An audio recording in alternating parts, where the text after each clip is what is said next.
Okay, may mga naguguluhan, ano ba ang Bema Seat of Christ sa tinatawag na White Throne Judgment? I remember, isa pang nakakatawang pangyayari or yes, kumbaga naging dahilan para magtawanan kami sa Bible study namin during that time. Kasi ako po ay nagturo tungkol sa kaibahan ng Bema Seat of Christ at sa White Throne Judgment.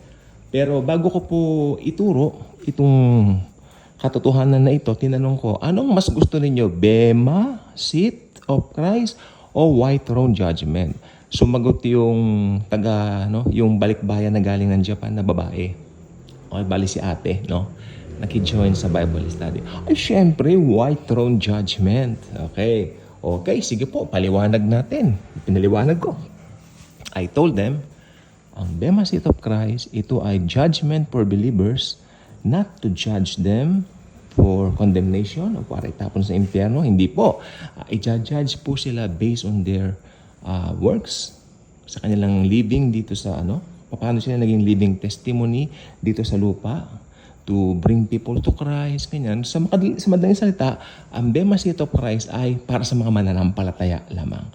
At the same time, ang White Throne Judgment, ito ay judgment ng mga unbelievers sa huling panahon. Pag sila po ay binuhay, bibigyan ng laman at buto, bibigyan po sila ng tinatawag na flesh. Parang ganito rin flesh na meron tayo, no? Tangible. At sila po ay buhay na itatapon sa lake of fire. Doon po sa Gehenna Hell. Yan, sinabi ko sa kanila yan. Ngayon, tinanong ko, paano ate? White Throne Judgment o Bema Seat of Christ? Sumagot siya, ay, oo nga pala, Bema na. Bema Seat of Christ na, Bema Seat. Then, wala. Tama na. Okay. So, ano po ba ang ito? Punta na po tayo sa topic natin. Ano po ba ang White Throne Judgment? Ang White Throne Judgment ay minsanan mangyayari bago pumasok sa eternity, no? Ang mga mananampalataya. Okay? Sa madaling salita, lahat ng mga unbelievers from the time of Adam until doon sa pagre-rebelde ng mga tao sa millennial reign of Christ. Kasi di ba pakakawalan pa si Satan for a short period of time. Para man din lang. Para fair naman. Kasi di ba doon sa mga ibang dispensation talagang mamimili ang mga tao between right and wrong eh. Di ba? Parang ganon. Kaya pakakawalan din siya. Okay. Sa katapos-tapusan ng millennial reign of Christ. Okay? So, may mga madadaya at maguguyo pa itong demonyong satanas na ito. Okay? Dahil, alam niyo na, talagang kasamaan talaga. Talagang nandoon pa rin. Pero, right after that, sandaling panahon lang naman yon.